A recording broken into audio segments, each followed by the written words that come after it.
اٹھائیں المعجم الکبیر طبرانی، اسی ریفرنس سے مجمع الزوائد کے اندر حدیث موجود ہے، المستدرک للحاکم کے اندر موجود ہے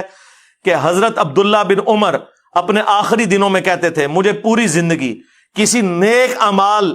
کے اعتبار سے کوئی غم نہیں کہ مجھ سے کبھی کوئی چھوٹا ہو، سوائے ایک چیز کے کہ میں نے علی ابن ابی طالب کے ساتھ مل کر فیعت الباغیہ کے خلاف قتال کیوں نہیں کیا۔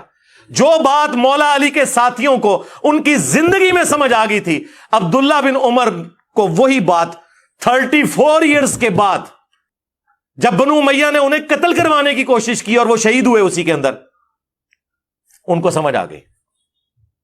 بعد میں تو افسوس کرتے تھے۔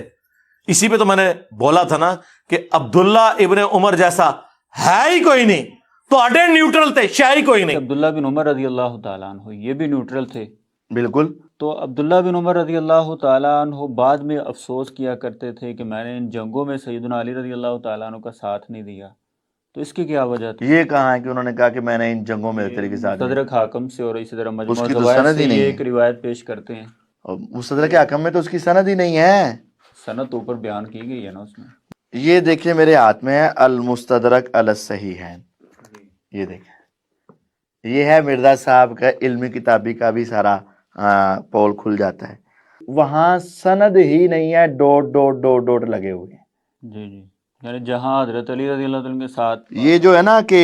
مجھے کسی چیز پر اتنا افسوس نہیں ہوا مگر اس بات پر کہ میں علی کے ساتھ مل کر باغی گروہ کے ساتھ لڑائی نہیں کی، مجھے اس پر بڑا افسوس ہوا ہے، اس روایت کی تو یہاں سند ہی نہیں ہے، تو یہ بے سند روایتیں پیش کرنا، تو یہ تو مرزا صاحب کو اپنی ہوش کے ناخن لینے چاہیے۔ اور ہاں آپ کو اس کی ایک سند مل جائے گی، کہیں گے جی طبرانی میں ہے، مجمع الزوائد میں ہے، اس کی وہاں جو سند ہے وہ ضعیف ہے۔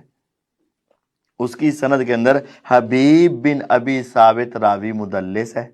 اور اس کے اندر قاضی شریک راوی ضعیف ہے، اور یہ حدیث سیر و اعلام نبلا میں بھی آتی ہے کہ اوپر لکھا ہوا کہ یہ روایت ضعیف ہے، منقطع یعنی ضعیف منقطع ضعیف ہوتی ہے نا۔ تو یہ مستدرک حاکم کا یہ کہنا کہ حضرت عبداللہ بن عمر رضی اللہ عنہ جو نیوٹرل تھے وہ بعد میں اس بات کے اوپر غم کرتے رہے، یہ تو نہیں ہے۔ یہ بات کہ میں حضرت علی کے ساتھ مل کر لڑائی کیوں نہیں کی، یہ بات نہیں ہے۔ ہاں اگر ان کی کوئی صحیح سند بھی مل جائے تو پھر بھی اس حدیث کا مطلب یہ ہوگا کہ حضرت علی رضی اللہ تعالیٰ عنہ نے ایک لڑائی کی ہے مسلمانوں کے ساتھ اور ایک لڑائی کی ہے خارجیوں کے ساتھ، باغیوں خارجیوں کے ساتھ،